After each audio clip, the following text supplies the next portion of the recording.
আফদালুস সালাওয়াত ইনদাল্লাহি সালাতুল ফাজরি ফি ইয়াউমিল জুমআতি ফি জামাআহ। জুমার দিনের প্রথম সুন্নত হচ্ছে জুমার দিনের ফজরের নামাজটা জামাতে পড়া। সবাই কয় খাইছে, হুজুরে ধরছে জায়গা মতো, আসল জায়গায়।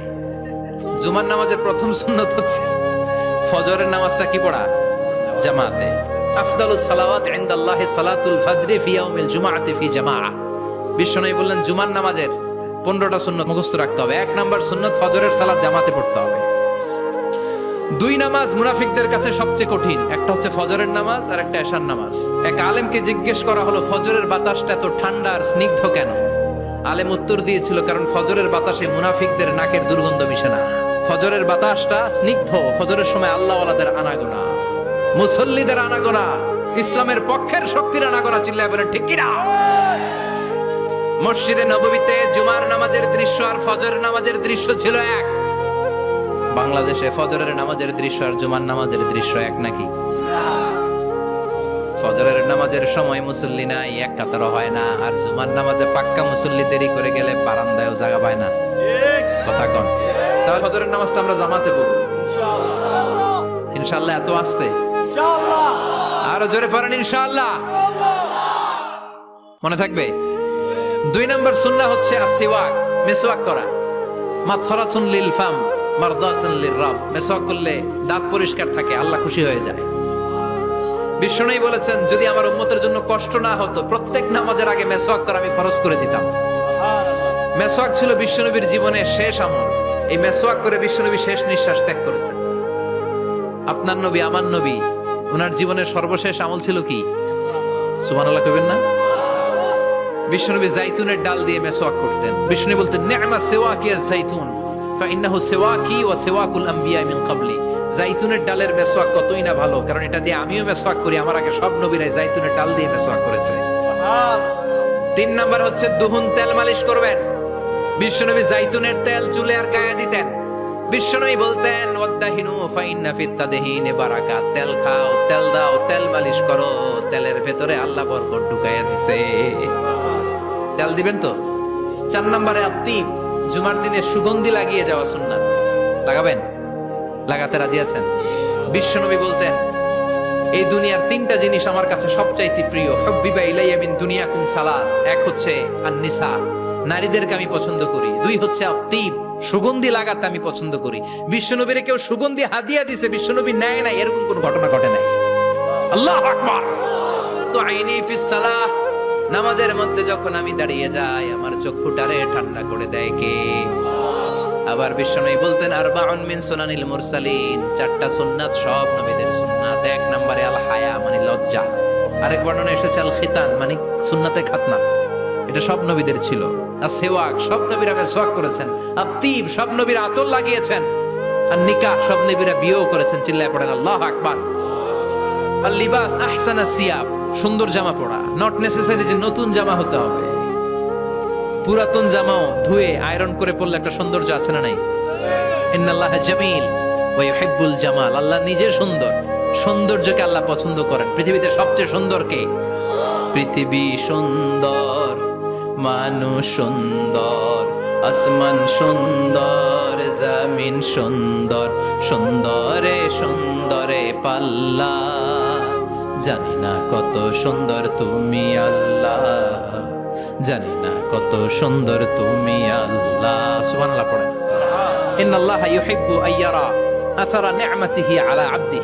আল্লাহ তার বান্দার উপর তার নেয়ামতের ছিটেফোঁটা দেখতে চান। আপনি যদি ধনী হন দামি জামা পরবেন, সুন্দর জামা পরবেন। অনেকে আছে অনেক ধনী কিপটুসের মতো সিরা জামা পরে, আছে না নাই?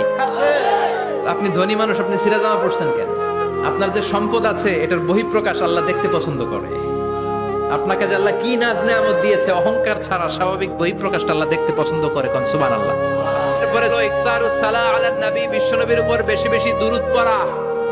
বিশ্বনবী বলতেন জুমার দিন শ্রেষ্ঠ দিন, এই দিন আমার উপর বেশি বেশি দুরূদ পড়ো। ফাইন্না সালাতাকুম মা'রুদাতুন আলাইয়া, কেননা তোমরা যে আমার উপর দুরূদ পড়ো, আমি মরে যাওয়ার পরে এই দুরূদগুলো কে পাঠিয়েছে তার নাম, তার বাবার নাম সহ ফেরেশতারা আমার কবরে দিয়ে আসে। সাহাবারা বললেন, ইয়া রাসূলুল্লাহ কাইফা সালাতুনা মা'রুদাতুন আলাইক, আপনি মরে যাওয়ার পরে আমাদের দুরূদ কেমন করে আপনি দেখবেন? ওয়াকাদ আরিমতা, আপনি তো পচে গলে মাটির সাথে মিশে যাবেন। বিশ্বনবী বলেন, ইন্নাল্লাহা হাররামা আলাল আরদি আন তাকুলা আজসাদাল আম্বিয়া, নবীদের লাশকে খেয়ে ফেলা, নবীদের লাশকে পচিয়ে ফেলা জমিনের সব মাটির জন্য আল্লাহ হারাম করে দিয়েছে। নবীদের লাশ পচে না, নবীদের লাশ গলে না।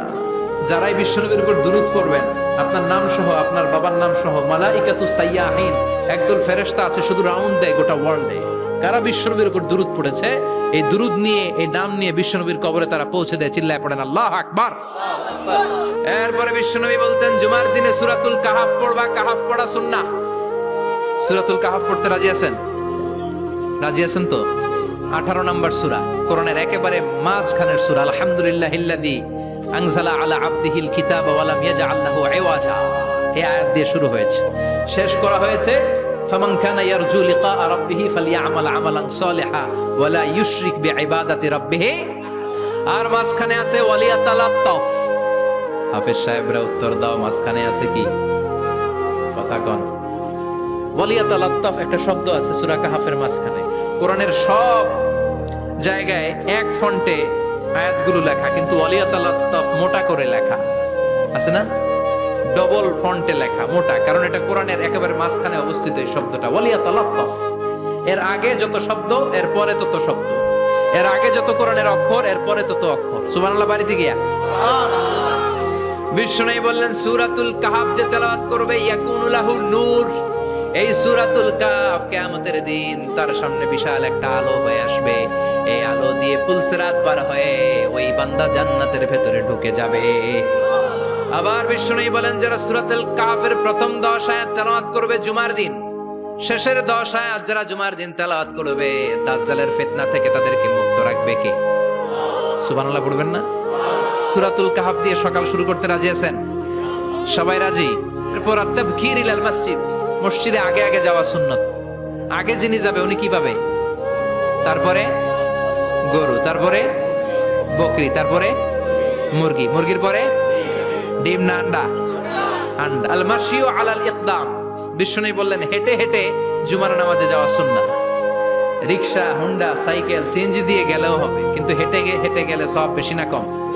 প্রতি কদমে কদমে আমলনামায় সওয়াব দিয়ে দিবে কে? এরপরে বিশ্বনবী বললেন, আদামু তাখাত্তি রিকাবান নাস, মানুষের ঘাড় ডিঙ্গিয়ে সামনে না যাওয়া সুন্নাহ। অনেকে জুমার দিন আসে, সবার শেষে বসতে চায় সামনে, এরকম ডাকাইত আছে না নাই? বিশ্বনবী জুমার খুতবা দিচ্ছেন, হঠাৎ এক সাহাবী সব সাহাবীর ঘাড় ডিঙ্গিয়ে ডিঙ্গিয়ে সামনে আসতেছে বুলেটের মতো। বিশ্বনবী বললেন, থামো, এজেলে স্পর্শ মিয়া, ফাকাদ আযাইতা ওয়া আনাইতা, আসছো দেরি করে আবার মুসল্লিদেরকে কষ্ট দিচ্ছ। যেখানে জায়গা পাবেন ওইখানে বসবেন, মানুষের ঘাড় ডিঙ্গিয়ে সামনের কাতারে যাওয়া এটা ঠিক না। এজন্য জুমার দিন আগে আগে আসার চেষ্টা করবেন। রাজি আছেন তো? এরপরে বিশ্বনবী বললেন, দুখুলুল মসজিদে রাকাতাইন, জুমার নামাজের দিন মসজিদে ঢোকার পরে 2 রাকাত পড়া সুন্নাত। কয় রাকাত? রাজি আছেন? কবলাল জুমা, বাদাল জুমা। অনেকে প্রশ্ন করে, বাদাল জুমা 4 রাকাত, মসজিদে পড়লে 4, ঘরে পড়লে 2। কিন্তু কবলাল জুমা সুনির্ধারিত নয়, অনির্ধারিত। মা কদ খুদ্দিরা লাক, যত আপনার তৌফিকে কুলায় 2 রাকাত করে করে 2, 4, 6 ইমাম সাহেব খুতবা দেওয়ার আগ পর্যন্ত। আপনি যদি আধা ঘন্টা আগে যান, আপনি 10 রাকাত পড়তে পারবেন। চিল্লায় বলেন ঠিক কিনা? এরপরে বিশ্বনবী বলেন, ইনসাত, চুপ থেকে খুতবা শুনবা। জুমার খুতবার সময় কথা বলা যাবে নাকি? কথা কন। বিশ্বনবী বললেন, তোমার সামনে কেউ কথা বলতেছে, তুমি যদি বলো চুপ করো, এটাও তুমি খারাপ কাজ করছো। চুপ করো তোমার কইতে কইছে কি?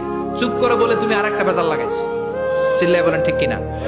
তাহলে জুমার নামাজে কথা বলা যাবে না, কেউ কথা বললে চুপ করো, এই কথাটাও বলতে বিশ্বনবী নিষেধ করেছেন। চিল্লায় বলেন ঠিক কিনা? এরপরে মজার একটা কথা বিশ্বনবী বলেছেন, জুমার নামাজ পড়তে যেয়ে যদি কারো ঘুম আসে, জায়গা চেঞ্জ করে বসো। জুমার নামাজ পড়তে যেয়ে ঘুমান না, এরকম কে কে আছেন আল্লাহর ওলি? হাত তোলেন। হাত তুলতে পারবেন? আমিও তুলতে পারবো না, আমি কত ঘুমাইছি।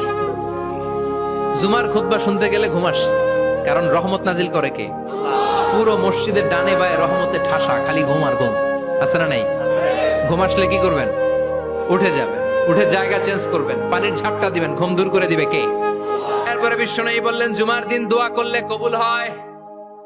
এমন একটা সময় আছে জুমার দিনে ওই সময় যদি বান্দা আল্লাহর কাছে কিছু চায়, সেটা না দিয়ে খালি হাতে আল্লাহ বান্দারে ফিরাইয়া দেয় না। সেটা কখন? অনেক ইখতিলাফ আছে, বেশিরভাগ মুহাদ্দিসিন বলেছেন জুমার দিন আসরের নামাজের পর থেকে মাগরিবের আগ পর্যন্ত, বিশেষ করে মাগরিবের আগের আধা ঘন্টা, এই সময় আল্লাহর কাছে বান্দা যদি কিছু চায়, এই দোয়া আল্লাহ ফিরিয়ে দেয় না। এই 15টা সুন্নাত আমল করা যাবে তো? সবাই রাজি? জুমার খুতবা মনোযোগ দিয়ে শুনবো তো? আগে আগে আসবো তো? দোকানপাট বন্ধ করে জুমার নামাজের ভাবমূর্তি রক্ষা করবো তো? খতিব সাহেব যারা আছেন, জুমার আলোচনাটাকে আরো কনস্ট্রাকটিভ ওয়েতে নেন। সব বন্ধ হবে, জুমা বন্ধ হবে। তাফসির মাহফিলে 144 ধারা আছে না নাই? জুমার মাহফিলে আছে। জুমার দিন 144 জারি করছে ওই মসজিদের জুমায়, কোনদিন শুনছেন? এজন্য জুমাটাকে আমাদেরকে কাজে লাগাতে হবে। আল্লাহ তুমি তৌফিক দাও। আর জোরে পড়েন আমিন।